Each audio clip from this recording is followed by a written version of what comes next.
할렐루야. 메리 크리스마스. 메리 크리스마스는 내일 메리 크리스마스고 오늘은 미리 크리스마스. 이제 하루 전이니까 미리 크리스마스. 또 오늘 아침에 자다 보니까 자고 일어나보니까 눈이 더 하얗게 내렸더라고요. 아마 화이트 크리스마스가 되어지는 아마 그런 그 절기가 되어지는 것 같아요. 어쨌든 간에 이번 크리스마스에 하나님의 축복 듬뿍 받으시길 예수 이름으로 축원합니다. 이 사진을 한번 보시면 이게 어디인 것 같아요? 이게 어디냐면 미국 뉴욕에 있는 그 캐나다 공항입니다. 캐나다 공항. 미국은 뭐 워낙 크다 보니까 또 뉴욕도 워낙 크다 보니까 공항이 한두 군도 아니거든요. 근데 또 하나의 공항이 하나 있습니다. 여기에 뭐냐 하면 이게 그 라고 아르디아라고 하는 이 공항인데 뉴욕에 물론 이제 그 시에 속해 있는 그 공항입니다. 근데 이 라고 아르디아 공항이라고 하는 그 이름이 붙여진 이유가 하나가 있습니다. 이거 아르디아라고 하는 사람이 그 뉴욕 시장이 되기 전에 그 뉴욕에 한 판사로 있었습니다. 근데 그 판사로 있을 때 어느 추운 겨울날 재판석상에 나이 많은 한 노인이 재판을 받게 됐어요. 그 노인은 가족도 없고 추운 겨울에 외롭게 살면서 배가 너무 고파. 그래가지고 남의 돈 20불을 훔치다가 이 체포되어가지고 이제 재판을 받기 위하여 이제 법정에 선 거예요. 이 재판을 진행하면서 판사가 판결을 내리기 전에 이 노인에게 물었습니다. 노인장, 뭐 하실 말씀이 있습니까? 최고의 진술을 하는 얘기겠죠. 뭐 하실 말씀이 있습니까? 라고 물었을 때에 그 노인이 이렇게 대답합니다. 판사님, 날씨는 춥고 배는 고프고 그래서 어쩔 수 없이 내가 남의 것을 훔쳤는데 한 번만 좀 긍휼히 여겨주시면 안 되겠습니까? 나이 많은 분이 노인 내가. 그러자 이 판사는 노인을 향해서 그렇군요. 노인장은 정말 긍휼이 필요하신 분이네요. 라고 이야기를 하면서 하지만 남에게 훔친 그 20불에 관해서는 책임을 지셔야 합니다. 노인장을 춥고 배고프도록 내버려 둔 저에게도 책임이 있으니 제가 노인장 대신에 10불을 변상하겠습니다. 그렇게 말한 뒤에 방청객을 향해서 법정에 계신 방청객 여러분이요, 우리 모두는 이 노인이 춥고 배고파 도둑질하도록 내버려 두었으니 우리 모두에게도 공동 책임이 있는 것 아닙니까? 우리 함께 도와주었으면 좋겠습니다. 그러니까 모인 방청객에 많은 사람들이 전부 다 이렇게 헌금을 하려 하니까 수백 불이 나왔다는 거예요. 그래서 그걸 가지고 이제 이 노인은 이제 석방이 되어졌습니다.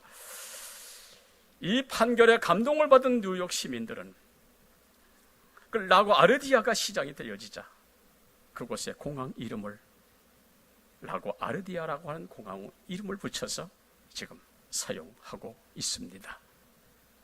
긍휼히 여기는 마음이 사람을 살리게 한다는 이야기를 지금 하고 싶은 거예요. 오늘 본문에 보면은 그 교회사를 바라보면 이 마리아의 창가라고 불려지는 이 유명한 대목, 예수님이 오시기 전에, 태어나시기 전에 마리아가 찬양하는 내용이 기록이 되어져 있습니다. 그래서 이 마리아가 예수님인 구세주를 잉태하고 불렀던 기쁨의 찬양이 오늘 본문이 되겠습니다. 이 찬양 중에 등장하는 단어가 바로 하나님의 긍휼입니다. 그래서 오늘 제가 설교 제목을 긍휼이라 이렇게 정해봤어요. 마리아가 첫 번 크리스마스에 하나님의 긍휼을 받고 있습니다. 오늘 본문 50절에 긍휼하심이, 오늘 54절에 긍휼히 여기시고, 그렇게 긍휼이라는 단어가 등장을 합니다. 긍휼이란 뭡니까? 불쌍히 여기는 것을 긍휼이라고 얘기를 합니다. 긍휼히 여긴다는 것은 불쌍히 여기고 살펴주신다. 이게 긍휼 아닙니까? 그래서 오늘 본문에 마리아를 하나님이 불쌍히 여겨 살펴주시니 마리아가 메시아를 잉태하면서 그 어려운 때를 하나님의 긍휼로 살아나게 되어지고 메시아를 탄생하게 되어지더라. 오늘 그것이 본문이 우리에게 주시는 교훈입니다. 그럼 그 마리아가 받은 첫 번째 긍휼이 뭡니까? 선택에 대한 긍휼입니다. 마리아가 예수님을 잉태하고 난 뒤에 자기에게 보여준 자화상이 두 가지가 있습니다. 첫 번째 하나는 비천함입니다. 오늘 48절에 계집종의 비천함을 돌아보셨다라고 하는 이 말은 아주 낮은 신분으로 열등감에 살아가는 여인이라고 하는 사실을 지금 이야기하고 있는데, 아주 낮은 신분으로 열등감에 사는 이 여인을 하나님이 보셨다? 바로 그겁니다.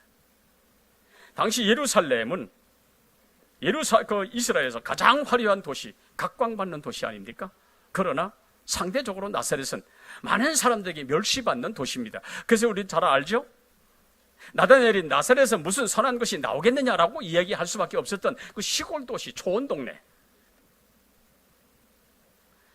근데 48절에 나사렛에 사는 비천한 계집종을 돌아보셨다는 이 말은 어찌 가장 보잘것없는 곳에서 열등감에 사는 이 비천한 계집종을 선택하여 하나님이 어떻게 쓰시려고 메시아를 잉태하셨습니까? 그 말입니다. 그래도 메시아를 잉태케 하려면 예루살렘에 사는 아주 부자 동네에 사는 아주 잘하는 사람을 택하셔야지. 아이고 나같이 보잘것없는 비천한 자에게 어떻게 이렇게 하셨습니까? 그래서 마리아는 하나님이 자기 선택에 대해서 어리둥절하고 있는 모습이 오늘 본문에 기록이 되어 있지요. 또 하나 긍휼입니다. 50절에 두려워하는 마리아에게 임하신 하나님의 긍휼입니다. 그럼 이 마리아가 뭘 두려워했습니까? 마리아는 비천한 계집종이라고도 했습니다. 그런데 뭐냐면 또 하나는 결혼도 안 하고 임신을 했습니다. 당시 결혼하지 않은 처녀가 잉태했다면 이건 단순한 스캔들이 아닙니다. 죽음을 각오해야 하는 사건입니다. 왜냐하면 혼인하지 않은 여인이 임신하게 되면 그 여인은 돌에 맞아 죽어도 할 말이 없는 그런 시대거든요. 그 예가 어디냐면 요한복음 8장 3절에 보면 서기관 바리새인들이 음행 중에 잡힌 여자를 예수께 끌고 와서 선생님이요, 율법에 보면 이러한 여자를 돌로 치라고 했는데 선생님은 뭐라고 말씀하시겠습니까? 라고 얘기를 했죠. 이 말은 뭡니까? 고발하는 그런 이거 다시 말하면 결혼하지 아니하는 사람이 이런 일을 행하게 되면 고발하는 시대이기 때문에 결혼도 하지 않은 이 여인이 아이를 잉태했으니 여러분 보십시오. 아무 백도 없고 그런 이 여인이 얼마나 두려워하겠어요. 당해야 할 수모, 받아야 할 손가락질, 그 혐오와 수많은 비방들, 어찌하면 목숨까지도 달아나야 할 이런 상황 속에 이 여인은 두려워할 수밖에 없다니. 그래서 오늘 성경에 보니까 두 번째, 두려워하고 있더라. 이런 비천함에 죽을 수밖에 없는 두려움에 떨고 있는 이 여인에게 누가 보면 1장 30절에 보니까 하나님의 천사를 보내서 하신 말씀이 뭡니까? 마리아여, 무서워 말라. 네가 하나님의 은혜를 입었느니라. 오늘 그렇게 말씀하고 있죠. 돌에 맞아 죽을 수도 있어 두려워하는 여인이 지금 하나님의 은혜를 받아 메시아이신 구주를 성령으로 잉태했으니 두려워하지 말라. 뭡니까? 하나님이 비천한 계집종을 지키시겠다는 얘기입니다. 지금 이게 하나님의 긍휼입니다. 죽을 수밖에 없는 사람을 하나님이 지키셨다. 이게 긍휼 아닙니까? 그래서 긍휼한 이 단어는 어린 생명을 가슴에 품고 있는 어머니의 품을 이야기합니다. 그러니 비참한 계집종이 거기다가 임신까지 했으니 이유나 변명도 소용이 없는, 이제 죽었구나 두려워 어쩔 줄 하지 몰라 할 때 하나님이 넓은 가슴으로 품어 메시아를 탄생하게 하신, 이게 긍휼이라고 하는 얘기입니다. 디모데전서 1장 13절에 사도 바울 하는 말이 뭡니까? 나는 비방자요, 박해자요, 포행자요, 죄인 중에 괴수라. 그러나 내가 도리어 내가 긍휼을 입은 까닭은, 나는 박해자요, 포행자요, 비방자요, 죄인 중에 괴수였으나 그러나 도리어 내가 긍휼을 입은 까닭은, 그랬습니다. 뭡니까? 죽을 죄인이 하나님의 긍휼로 구원을 받고 영생을 얻었으니 이게 넘치는 은혜라고 하는 것을 지금 사도 바울도 이야기하고 있어요. 그래서 바울은 그 국률 받은 그 은혜 감사해서 빌립보 3장 8절에 보니까 뭐라고 얘기합니까? 주를 위하여 모든 것을 배설물로 여기고 사나 죽으나 주의 것으로 살겠다고, 그래서 표대를 향하여 하나님이 위해서 부르신 부름의 상을 위하여 달려가노라, 그렇게 이야기를 했어요. 죽을 수밖에 없는 자신이 하나님의 국률로 천국 백성이 되었고, 그런 나를 충성되이 여겨 직분까지 주셨으니 이제 내가 죽도록 충성하겠습니다 라고 사도 바울 하는 말, 바로 이게 하나님의 긍휼 받은 자의 모습임을 우리에게 지금 보여주고 있는 겁니다.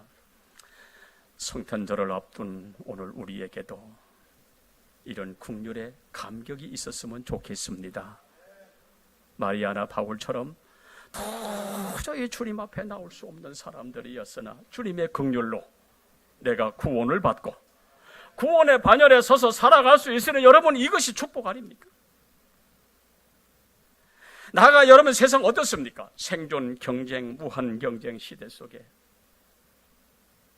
끊임없이 이웃을 바라보면 아이고, 저 사람들은 왜 이렇게 잘 나가? 근데 나는 왜 안 돼? 왜 이렇게 못났을까? 느껴야 하는 그런 열등감과 어찌 험악한 세상을 살아가야 하는가라고는 두려움에 무너져 살아가야 했던 나의 삶의 현장에 마리아에게 오신 하나님이 괜찮아, 내가 있잖아,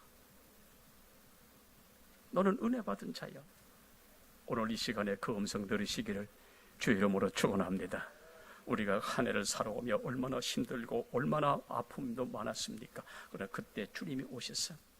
괜찮아, 내가 있잖아, 너는 은혜 받은 자야 하시면서 주의 긍휼로 부어주신다면 여러분, 우리가 세상 사는데 얼마나 힘이 날까요? 오늘 이 음성 듣고 여러분이 우리 세상 사는 동안 멋지게 절로 떨지 말고 그렇게 사시기를 예수 이름으로 축원합니다. 주의 음성을 들을 수 있는 우리 크리스마스 내일 그날이 되어지기를 예수 이름으로 축원합니다. 지난 그 시간인가요? 어제 말씀을 한번 드린 적이 있습니다만, 알렉산더 프레미라고 하는 사람, 페니실린을 만든 사람이죠. 처칠의 친구죠. 처칠을 살려 죽었더니 그가 또 그 공부하도록 만들어 가지고 페니실린을 이렇게 만들었던 아주 그 아름다운 모습들.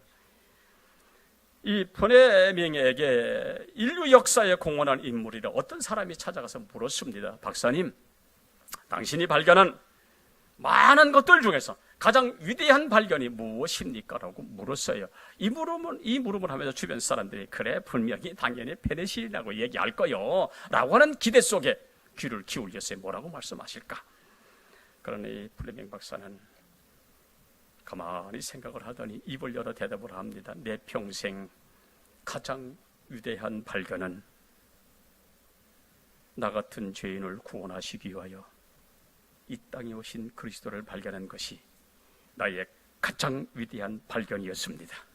아, 얼마나 멋집니까? 바로 이 사람 말입니까? 제가 지난번에 한번 보여줬죠? 프레미라고 하는 이 박사, 페니실린을 만든 사람, 페니실린을 만들어 많은 사람의 생명을 구했음에도 불구하고 자기의 가장 위대한 발견은 그리스도를 발견한 것이 위대한 발견이라고 이야기할 수 있는 그 믿음, 오늘 이 시간 여기 여러분들이요, 우리 그 믿음의 소유자가 되시기를 주의 이름으로 축원합니다. 우리에게 주의 긍휼이 있다면 내가 가진 것이 그렇게 중요한 것이 아닙니다. 많은 것을 알지 못하고 많은 것을 소유하지 못했다 할지라도 예수 그리스도의 은혜를 소유하고 있다면 그 사람은 이미 복을 받은 사람이고 은혜를 받은 사람이고, 왜냐하면 하나님의 긍휼로 살아가는 저와 여러분이 아닙니까? 오늘 이 시간 여기 오신 분들이요, 어찌 살아가는 삶의 순간순간마다 되돌아보면 모든 것이 하나님의 긍휼이었고 하나님의 은혜였음을 믿습니다. 그러므로 이 땅에 오신 그리스도로 말미암아 행복한 사람이 누구냐고 묻는다면 오늘 이 자리에 계신 분들이 바로 그 사람인 줄로 믿습니다.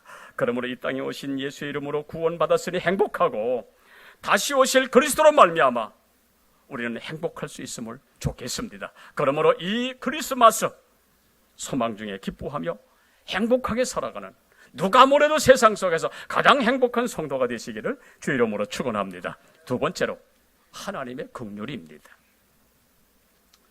이스라엘 역사를 여러분 잘 아시지요? 그의 역사들이 어떻습니까? 그 이스라엘 역사를 보면 그는 수많은 노예 생활을 했던 민족으로 나타나 있습니다. 잘 아시지요? 애굽에 430년간 노예 생활, 그리고 아수르에 의해서 북쪽 이스라엘의 노예 생활, 그리고 남쪽 유다가 바벨론에 의해서 겪어야 했던 노예 생활. 이런 일로 해야 전 세계에 흩어져 끊임없이 살아가는 이스라엘 백성들은 부서지고 짓밟히는 안타까운 민족이 되어버리고 말았습니다. 여러분, 주전 722전에 아수르에게 망했던 그 백성들이 1948년 5월 13일에 해방됐으니 2500년 동안 나라 없는 서름들이 여러분 얼마나 컸겠어요. 마리아가 예수님을 잉태하던 그 당시에도 이스라엘 민족의 현실을 보면 로마 식민지에서 노예 생활하고 있는 비참한 민족이 아니었습니까? 그러나 마리아의 메시아 잉태는 마리아 개인뿐만 아니라 이스라엘 민족 전체에 나타나신 하나님의 긍휼이었다는 겁니다. 이스라엘 민족이 가장 오랜 그 세월 속에 고난 속에서 그렇게 기다렸던 메시아, 자기 백성에게 참된 자유와 해방을 주고 구원해 줄 수 있는 메시아, 그들은 노예 생활 속에서 그것을 기대했고 그것을 대망했고 그것을 소망했습니다. 그 메시아가 마리아를 통해서 탄생한다는 것은 마리아 개인뿐만 아니라 모든 민족의 소망이 이루어지는 시간이었기 때문에, 그래서 이들은 메시아 탄생하는 그 순간에 하나님이 우리 민족을 버리지 아니했구나, 노예되어 희망이 없어 살아온 민족의 그 이스라엘 민족에 찾아오신 하나님의 긍휼을 그들은 보고 그들은 그 희망에 기뻐했고, 그는 또다시 감사로 살아갈 수밖에 없는 한없는 감격이 그들에게 있었습니다. 그래서 메시아 탄생으로 믿는 이들의 소망이 현실로 이루어졌으니 여러분 얼마나 기뻐했겠어요. 동방 박사도 찾아왔지요, 그죠? 그렇다면 이스라엘 백성들이 왜 그렇게 오랜 세월 노예가 되어야 됐습니까? 그 이유가 뭡니까? 주전 722년에 북쪽 이스라엘이 아수르에게 멸망당하고 남쪽 유다가 586년에 바벨론에 의해서 망하여 고난의 떡을 먹어야 했던 이 안타까운 현실. 그래서 이스라엘 민족은 바벨론 70년 포로 생활 속에 힘든 세월을 보내야 했고, 또 수많은 사람들은 또 먼 각지에 흩어져 디아스포라가 되어 고난의 떡을 먹어야 했으니 여러분 그 이유가 뭔지 아십니까? 단 하나입니다. 하나님을 거역했기 때문에. 이것이 바로 그들의 고난의 원인이었습니다. 이렇게 노예로 살던 어느 날 하나님이 긍휼을 베풀어 주셨으니 이스라엘 백성들에게 임하셨습니다. 지금 우리 이사야서 45장 이후에 보면 이 내용이 다 기록되어 있습니다. 어느 날 갑자기 긍휼의 하나님이 이스라엘 백성들에게 은혜를 베풀어 주시는데, 그를 강성했던 바벨론이 어느 날 갑자기 이름도 없는 메데파사에게 멸망을 당하고 메데파사의 고레스 왕이 등장하더니 이스라엘 백성은 예루살렘으로 돌아가라는 칙령을 내려. 그 칙령 속에 여러분 성경을 읽어보면 이스라엘 백성들이 느헤미야, 에스라, 이 스룹바벨에 의해서 귀환될 때에 한 10만 명 정도가 귀환됐어요. 나머지는 흩어졌던 수많은 사람들이 귀환하는 놀라운 역사가 일어났어요. 혼자 갔습니까? 아니요. 여러분 성경을 보십시오. 이 백성들 귀환하는 가운데 제일 첫 번째 바벨론에 의해서 멸망당할 때 이 성전했던 모든 기병을 다 이 바벨론에 뺏겼습니다. 느부갓네살에게 빼앗겼던 이것을 가지고 예루살렘으로 귀환하고, 이것도 모자라. 애굽에 있는 금원부와 아랍에 있는 금원부와 이것도 모자라. 성전을 건축하고 성벽을 수축하고 황폐한 땅을 다시 회복시키려면 어떻게 했느냐? 주변 사람들을 다시 동원시켜 들어가는 하나님의 역사는 이렇게 이루어지고 있음을 봅니다. 여러분, 하나님 살아계심을 믿습니까? 놀라운 하나님의 역사가 이사야서 45장 이후에 기록이 되어져 있습니다. 이렇게 해서 이제 귀환을 하게 되어집니다. 그래서 이들은 예루살렘이 귀환해서 무너진 성벽을 수축하고 성전을 재건하여 스룹바벨이란 제2성전이라고 이름을 하고, 그들은 다시는 하나님을 거역하지 말자 다짐하고 하나님을 섬겼어요. 스가랴 8장에 보면은 하나님은 그래서 이들에게 뭘 주시더라? 복을 주시더라. 잘 섬기면 복을 받게 되는 줄로 믿으시기 바랍니다. 그러나 여러분, 이들이 예루살렘으로 귀환했지만은 여전히 이들은 고레스의 지시를 받아야 했고, 그 다음에 또 스룹바벨의 총독으로 또 이렇게 스룹바벨의 지시를 받아야 했으니 여러분, 이게 노예 아닙니까? 이후에 이제 메데파사가 이제 그리스에게 망하고 그리스가 로마에게 망할 때 여러분 이 로마의 노예가 되어가지고 여러분 오늘 본문에 바로 그겁니다. 로마의 노예가 됐습니다. 그 외에도 세계 곳곳에 살아가는 수많은 유대인들이 여전히 고난의 세월을 보내야 했고 고난의 떡을 먹어야 했어요. 이때에 메시아 탄생은 이스라엘에게 하나님의 긍휼의 극치였습니다. 아, 선지자들이 예언하던 메시아가 오시는구나. 하나님이 하셔야 되는구나. 하나님이 하시면 되는구나. 아, 이 기쁨이 그들은 얼마나 감격. 이게 바로 성탄절이라니까요. 이렇게 놓고 보면 우리나라 우리 민족도 하나님의 긍휼 가장 많이 받은 민족인 것 같아요. 여러분 잘 아시죠? 우리나라 역사 잘 아시잖아요. 이게 뭐 고려를 넘어 조선 시대 아니 19세기까지 수없이 왜군들에게 우리 침략을 받고 고난을 받고 뭐 이수신 같은 사람 왜 그들의 이름이 유명합니까? 이런 침략에서 이겼기 때문에 엄청난 고난의 침략을 받았던 우리 민족입니다. 1910년도 한일합방 주권 다 잃어버렸어요. 2차 대전 일본이 망함으로 1945년 8월 15일 우리나라 해방의 기쁨을 누렸습니다. 1950년 6.25가 일어났어요. 300만 명이 넘는 수많은 사람이 희생하고 부상하고 잃어버리고 실종되어지고 낙동강 이남 부산만 남기고 북한군이 다 넘어갔으나 유엔군 수많은 지휘관들의 반대에도 불구하고 인천 상륙작전을 펼쳤던 메가더 장군에 의해서 이 나라가 회복되면서 1954년 7월 27일 휴전이 되었지요. 그 이후에 배고픔을 이겨가며 허리띠를 졸라매며 살아갔던 우리 아버지 세대, 우리 할아버지 세대 그분들에 의해서 지금 우리는 잘 살고 잘 먹고 이게 저절로 됐습니까? 아니요. 하나님이 긍휼을 베풀어 주셔서 이렇게 된 줄로 믿습니다. 얼마나 우리 지금 행복하게 살아갑니까? 그러나 오늘 우리 민족에게 긍휼이 다시 필요하다고 느끼지 않습니까? 어떻습니까? 이 시대가 IMF보다 더 심각하다고 난리요. 물가는 하늘로 치솟고 세상 살아가기 더 어렵다고 수많은 사람이 아우성치고 있어요. 제가 지난 시간에 말씀을 드렸습니다마는 슈링크플레이션, 숨은 물가 상승, 가격은 그대로 두고 아니 조금 올리면서 제품의 용량을 줄여서라도 살아남기 위해 이렇게 해야 하는 안타까운 이런 현실 속에 지금 정치 속으로 한번 돌아보세요. 믿을 사람 1도 없어요. 1도. 그 수많은 사람이 나라 현실을 바라보고 불안해하고 있는 모습 우리 여러분 지금 보고 있잖아요. 다시 주님이 이 땅에 하늘의 긍휼을 주신다면 얼마나 좋을까. 오직 우리 민족이 소망이 있다고 한다면 바로 그분 예수가 이 땅에 오셔야 하고 우리 가운데 오셔야 될 줄로 믿습니다. 그분이 와서 손잡아 주셔야 된다는 말입니다. 그래서 우리 콧대가 꺾어지고 교만이 무너지고 겸손해져야 하나님의 은혜 받게 되는 줄로 믿으시기를 축원합니다. 지금 정치계든 경제든 어디든지 다 주님이 축원하시는데도 불구하고 뭐 교회를 폐지하라, 예배를 폐지하라, 예배를 무슨 뭐 허락을 받고 드려라, 이런 망언된 국회의원들, 여러분 이거 얼마나 교만된 모습입니까? 이게 무너져야 함에도 불구하고 지금 일어나는 이 인간의 부딪힘에 깨어짐에 아주 난리법석 아닙니까?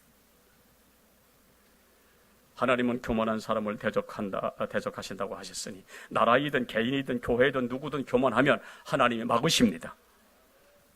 그러면 나라이든 개인이든 누구든 거기에는 형통함이 없는 겁니다. 보십시오. 이스라엘 역사가 왜 그랬습니까? 형통함이 없잖아요. 이유가 뭡니까? 고뇌 떡을 먹는 이유가 뭡니까? 하나님을 거역하기 때문에.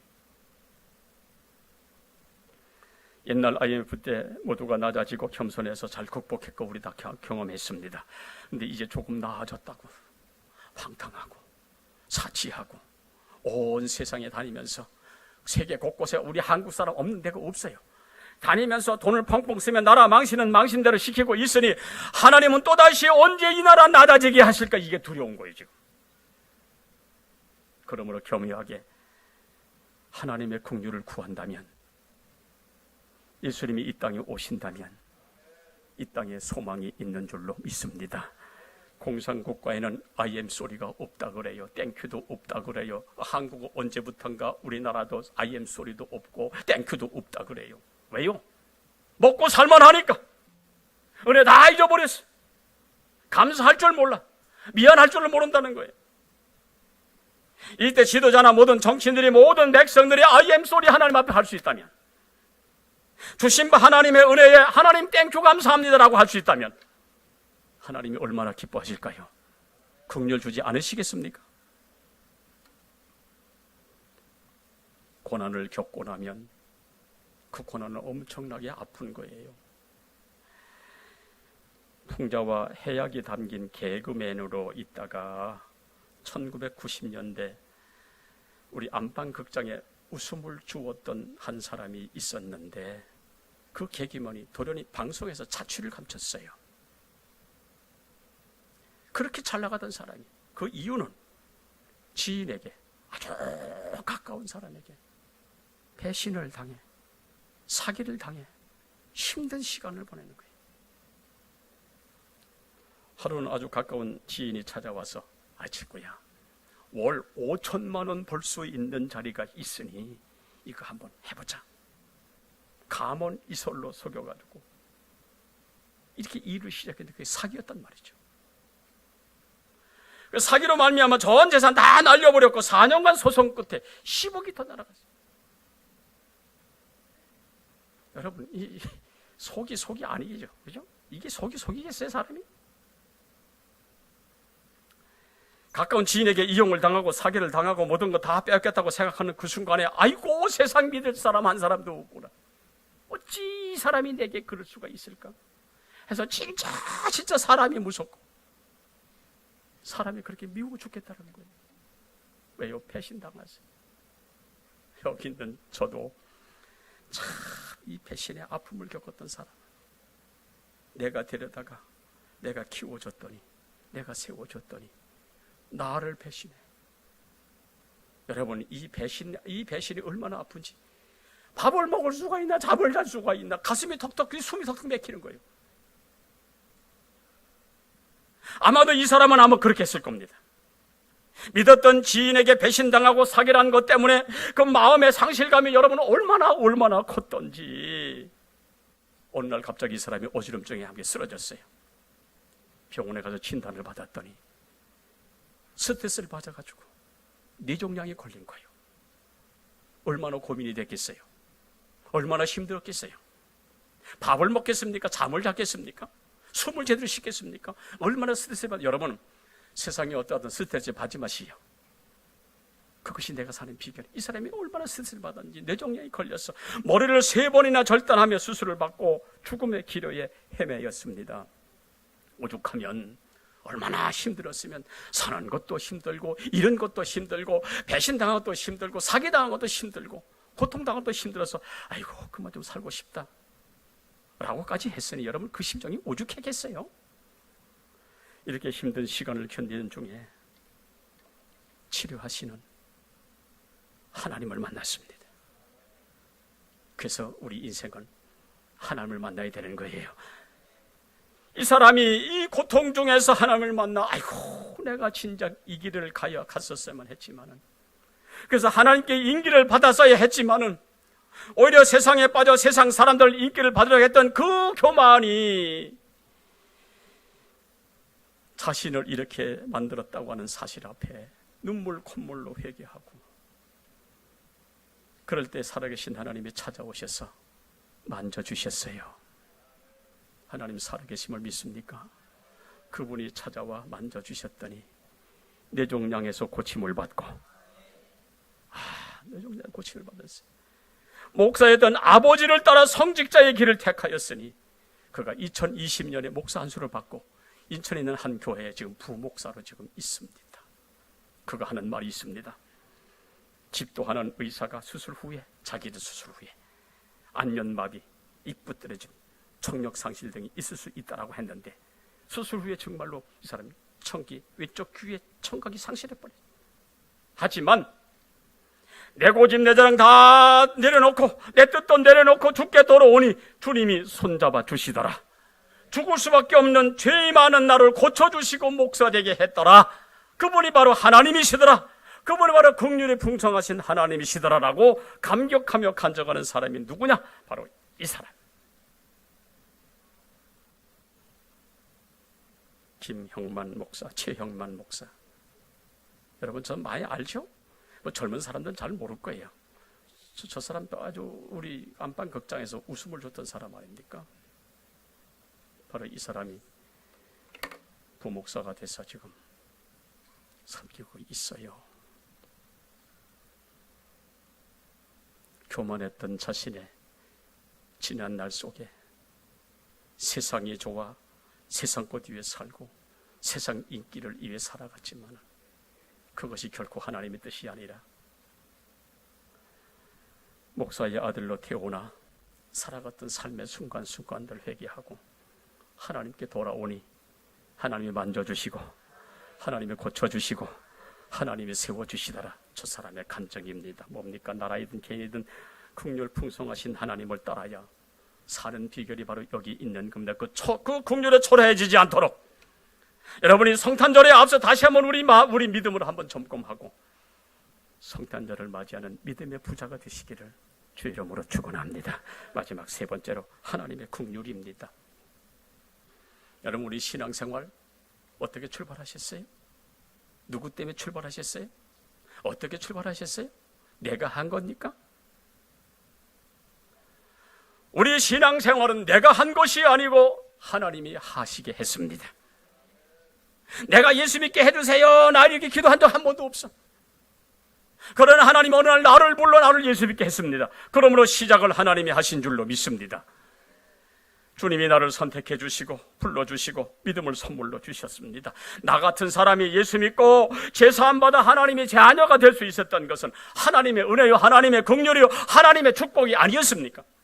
오늘 이 자리에 나오신 우리 성도 여러분들이요, 이 모든 것이 하나님의 은혜요 긍휼인 줄로 믿습니다. 만약에 하나님이 나를 그냥 내버려 두셨다면 우리 어떻게 살아갈까요? 이 세상 생각해보면 모든 것이 하나님의 은혜였고 하나님의 긍휼이 있었기 때문에 내가 오늘 이 자리에 나와 예배드리고 있는 줄로 믿습니다. 에베소 2장 8절에 믿음은 하나님의 선물이라, 에베소 2장 4절에 긍휼에 풍성하신 하나님이 우리를 살리셨다고 했습니다. 이 긍휼에 풍성하신 하나님이 우리를 그대로 그냥 내버려 두신다고 한다면 우리는 영생과는 무관하고 구원과는 무난하지만은, 그러나 하나님이 우리에게 믿음을 선물로 주셔서 구원받게 하시고 하나님의 자녀되게 하셨으니 내가 한 것이 아니고 다 하나님의 은혜요 하나님의 긍휼이었습니다. 여러분 이 긍휼이 아니라면 이 자리에 있겠습니까? 아니요, 없어요. 그렇다면 우리가 하나님의 자녀가 되었고 구원받았으니까 세상을 살아가되 어떻게 살아가야 될까요? 우리 진실하게 살고 겸손하게 살고 거룩하게 살고, 여러분 이것이 우리가 해야 할 일 아니겠습니까? 우리 성탄절을 앞두고 여러분 무슨 생각하십니까? 아이고 기쁘다 구주 오셨네 이렇게 찬송 끝나는 것이 아니라 다시 한번 우리 삶의 모습을 되돌아보며 어떻게 내가 하나님과 살아갈 것인가를 점검할 수 있는 시간이 되어져야 한다는 이야기입니다. 이렇게 우리를 구원받고 천국 백성 되게 하시고 세상 사는 동안 주님이 건강하게 하시고 먹고 마시게 하시고 살아가도록 은혜 주심은 하나님의 긍휼이요 하나님의 긍휼을 알 수 있다면 여러분 어떻습니까? 감사할 수 있는 줄로 믿습니다. 여러분 우리 성탄을 앞두고 새로운 한 해를 앞두고 우리 감사할 수만 있다면 어떠세요? 더 좋은 시절이 우리에게 올 것이고 더 좋은 2024년이 우리에게 올 것이고, 여러분 이거 우리 기대하면서 지금 우리 지나고 있지 않습니까? 그러면 여기까지 온 것이 하나님의 은혜인 줄로 믿고, 그러면 앞으로 더 좋은 하나님의 은혜가 우리에게 있는 줄로 믿고 감사할 수 있기를 주의 이름으로 축원합니다.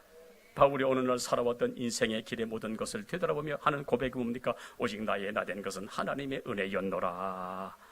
이 말을 다른 말로 바꾸면 긍휼히 여겨주시는 주님 때문에 내가 이렇게 됐다는 거예요. 그러므로 이번 성탄절 그 메시아 탄생은 과거 속의 사건으로 끝나서는 아니 되는 것은 우리를 불쌍히 여기시고 우리 구원을 위하여 아기 예수로 오신 예수님이 지금도 살아계시고 지금도 여기 계시고 지금도 나에게 긍휼을 베풀어 주신 줄로 믿습니다. 많은 사람은 아이고 저 2000년 전에 오신 예수가 지금 나하고 무슨 상관이 있느냐고 이야기할 수 있어도 그게 아니요, 하나님은 여전히 살아계시고 주님은 여전히 살아계시니 2000년 전에 이 땅에 오신 예수님이 지금도 살아계셔서 우리 가운데 계신 줄로 믿습니다. 이것을 인정하고 살겠다는 것이, 그렇게 다짐하는 것이 뭡니까? 이것이 바로 성탄절이요. 이 얘기 하나 하고 마칠게요. 목사 되신 분 한 분 더 제가 소개할게요. 노라고 하는 노래와 겨울 아이라고 하는 노래와 난 참 바보처럼 살았고요 라고 하는 그 노래를 부르면서 1970년대를 풍미했던 가수가 1975년도 연말에 가요대상 최고 가수상을 받는 그날에 대마초 사건으로 구속수감이 되었어요. 마약에 손댔단 말이죠. 절망 가운데 빠져 있을 때에 그가 그 감옥에서 한 사형수를 만나게 됩니다. 여러분 75년도 70년대는 사형이 있던 그런 사형이 이렇게 진행됐던 해거든요. 근데 한 사형수를 만났어요.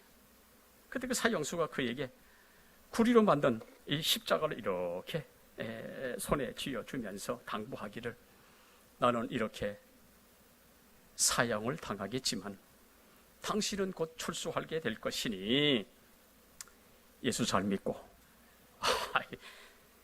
사형수가 자기는 이제 사형당하게 될 것이니 당신은 이제 얼마 있어 뭐 대마초 이렇게 맞은 거 이제 얼마 있어 출소하게 될 것이니 당신 나가면 예수 잘 믿고 내 목까지 살아주시오. 그 말에 이 사람이 자기가 살아온 인생을 돌아봤어요. 돌아보니 잘못 살아도 너무 잘못 살은 거예요.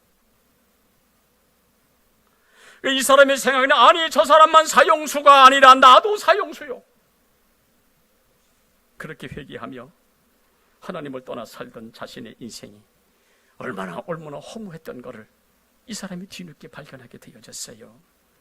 학창시절에 YMCA에서 활동할 정도로 열심히 있는 신앙을 가지고 있었으나 세상에 좋아 하나님을 떠나 가수로 인기스타가 되었지만 화려한 인기스타 이면에 허무감이 가득해 대마초에 손을 댈 수밖에 없었던 이 안타까운 모습.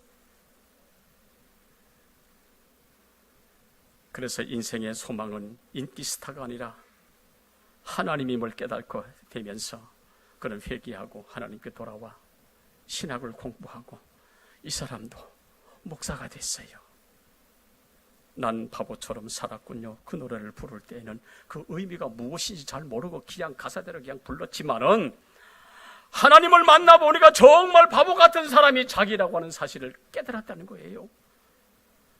화려한 조명을 받으며 인기 가수 시절보다 지금은 예수가 더 좋아. 여러분 예수가 좋습니까? 예수가 더 좋으시길 바랍니다. 이 가수 인기 가수보다 예수가 더 좋아. 하나님의 긍휼에 감격하여 가수에서 하나님을 찬양하는 그런 사람이 되었으니 이 사람이 바로 누구요? 바로 이 사람이에요. 이종용 목사. 지금 미국에서 목회하고 있어요.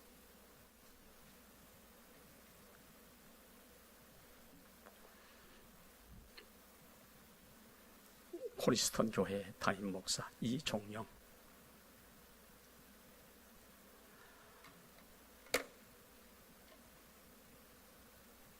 나사렛이란 시골에 태어난 비천한 여인, 자기 의사와는 달리 성령으로 잉태하여 메시아 잉태했지만 이로 인하여 두려워 떨던 이 여인에게 긍휼로 다가오신 하나님이 두려워하지 말라.